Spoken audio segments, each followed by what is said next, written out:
એટલું રેગ્યુલર મળવાનું થતું હોય એટલે તમને એવું નહીં પૂછે કે તમે કેમ છો. છતાંય સ્ક્રીન પર બેઠા છીએ, ઓડિયન્સને તમે જણાવો હા કેમ છો.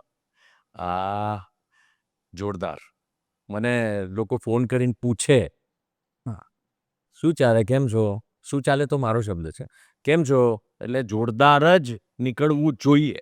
બધાએ આ જ શબ્દ નીકળવો જોઈએ. જોરદાર ચાલે છે.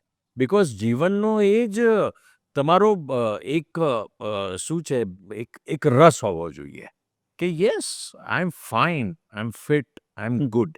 એ હશે તો જ તમને જીવવાની પણ વધારે મજા મજા આવશે. આવશે. મને કોઈક પૂછે ને કેમ છો, તમે જોરદાર કહો છો. મને જ્યારે પૂછે કેમ, હા. મજામાં, હા મોજ. મોજ.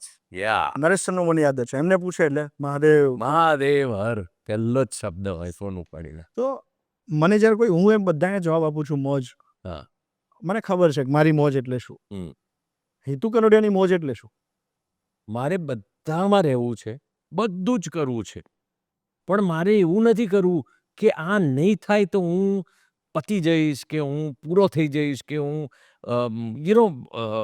મારું અસ્તિત્વ બચાવવું છે. મારે એવું કશું જ નથી. હા. એ જ મારી મોજ છે. હમ. I just want to live happily.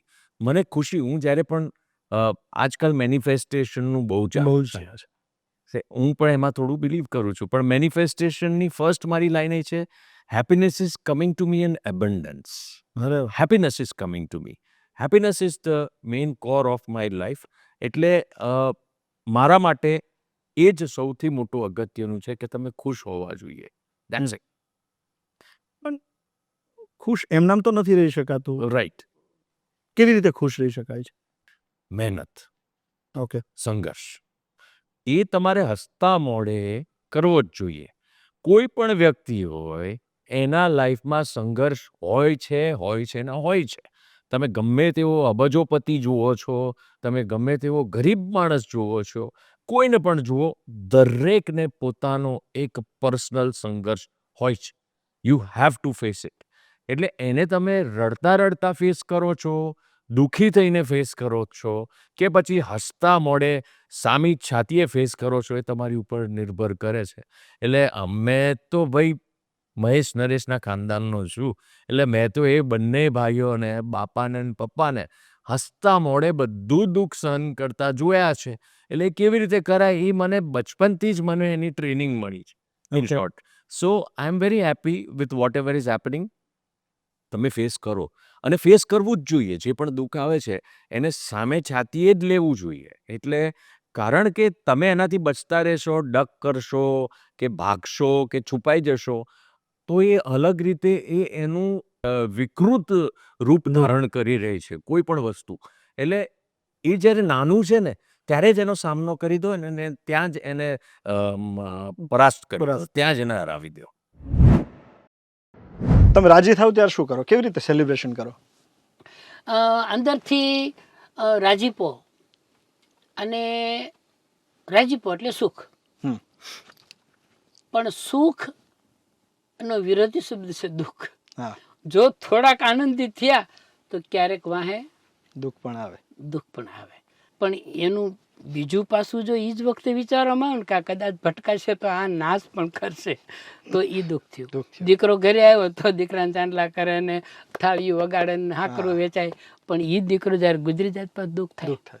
પણ જ્યારે સંતોની જે કક્ષા હતી ને, એ સુખય નહીં ને દુઃખય નહીં, વચ્ચેનો જે આખો પોઈન્ટ છે ને એ આનંદનો પોઈન્ટ છે, કે એની વિરુદ્ધ શબ્દ જ નથી કોઈ. આનંદથી બસ પૂરું. કોઈ ફરિયાદ છે ઈશ્વર સામે. ઈશ્વરની સામે ક્યારેય પેલાય નહોતી, જ્યારે કાંઈ નહોતું.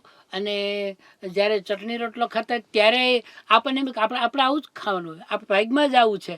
અને અમે ઘોડાની લાદીઓ વેચવા જતા, અમે પાણી મારી માને હું પાણી ભરાવતો, મારી મા ભેગો ખડ વાઢવા જતો, પછી લાકડા વીણવા જતો.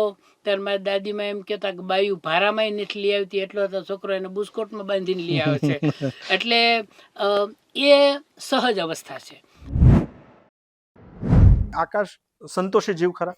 100%. ખૂબ જ. પણ તમે હું પર્સનલી માનું છું કે સંતોષ, દેખો ભગવાને જે આપ્યું છે એના માટે એમને થેન્ક યુ કહેવાનું હોય, એનામાં એ આપણને, પણ જ્યારે સંતોષ મતલબ સેટિસ્ફેક્શન છે, એ એન્ડ નથી કરી દેતો આપણી અમુક મહત્વકાંક્ષાઓને? એટલે મહત્વકાંક્ષાઓ છે ને ખૂબ જ સરસ વસ્તુ જીમ કેરી એના એક પેલામાં કહે છે કે જે બધાએ જે સપનાઓ જોયેલા છે, જે બધાને જે વસ્તુઓ જોઈએ છે ને એ મળી જવા દો, ત્યારે એને ખબર પડશે કે આ જવાબ નથી. હમ.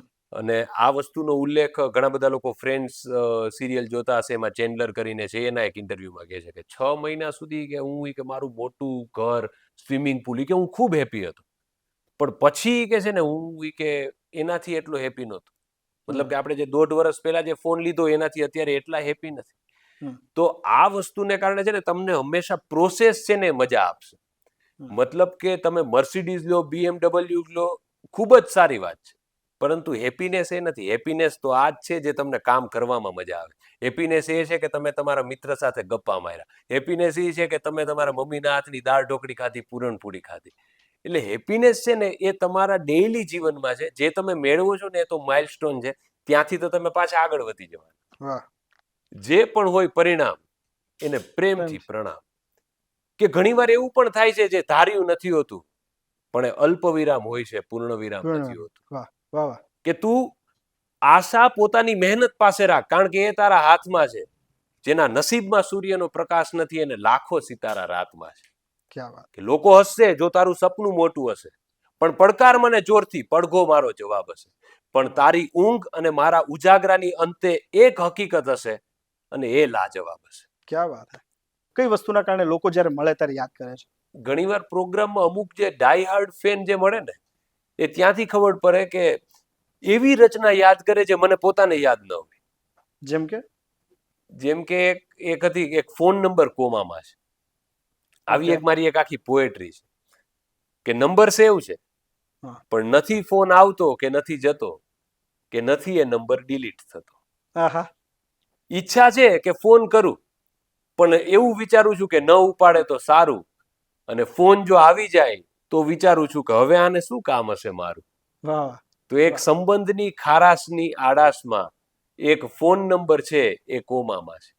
એટલે અમુક ઘણા આપણા ફોન બુક ની અંદર એવા ફોન નંબર હોય કે જે હવે આપણે એની સાથે એવા રિલેશન ન રહ્યા હોય, કે એક સમય એની સાથે કલાકોની વાતો થતી હોય, અને હવે પછી છૂટાછવાયા મેસેજ હોય, અને એ પણ સાવ બંધ થઈ જાય. તો એક સંબંધોની આડમાં એક ફોન નંબર કોમામાં છે, અને એ સંબંધ હજી એકવાર આખરી વાર રોવામાં છે, પણ એક ફોન નંબર કોમામાં છે. કે એકવાર જો વાત થઈ જાય ને તો હૈયાવરા ઠાલવી નાખવી છે, પણ એ હિંમતથી એ બટન નથી દબાતો. એટલે અમુક આવી વસ્તુઓ જે લોકો યાદ કરે ને ત્યારે આપણને એમ થાય કે ઓહો, આ બધી વસ્તુને એમ કે તમે આપણે કેમ ઇન્સ્ટાગ્રામ ઉપર મૂકતા હોઈએ, તો આમાં એ સમય એટલા વ્યૂ ન મળ્યા હોય, પણ એક જણાને ચોંટી ગઈ હોય કે યાર આ બહુ જબરજસ્ત હતું. પછી બહુ બધા બિઝનેસ ઓનર્સને તમારે મળવાનું થાય, તમારું કામ જ છે અત્યારે. એ લોકોને મળો ત્યારે એમની પાસેથી કઈ વસ્તુઓ તમે નોટિસ કરો છો કે આ તો દરેકમાં એક કોમન ગુણ હોય જ છે? જો ધંધાની વાત કરું ને, મને એક કવિતા યાદ આવી. ધંધો કરનાર વ્યક્તિ છે ને એની તાસીર અલગ હોય છે. તો શું હોય છે? તો જેને બીજમાં વૃક્ષ દેખાય, બાધાઓ નહીં તક દેખાય, ટીપામાં દરિયો દેખાય, પડકારોમાં તક દેખાય, આવો માણસ ભીડમાં પણ તરત દેખાય. વિચારો બદલીએ, વિચારો બદલીએ, વિચારો બદલીએ કે જીવનમાં ફરક દેખાય. તમે વિચારો બદલો તો જીવનમાં ફરક દેખાશે. મહેનત કરીએ, મહેનત કરીને સફળ થવાય. તો જેટલા પણ હું સારા બિઝનેસમેન તો ઘણા છે, બરોબર. તમે બજારમાં ફરો એટલે તમને સોનાના ચેન ને બધા કળા પહેરીને ફરતા બિઝનેસમેન પણ દેખાઈ જશે, અને તમને એવા પણ બિઝનેસમેન દેખાઈ જશે કે જે લોકોએ પોતાની અંદર શું છે એ પોતાની વસ્તુઓથી બતાવવાની જરૂર નથી, સાદાઈથી પોતાનો ધંધો કરી રહેલા લોકો પણ દેખાશે.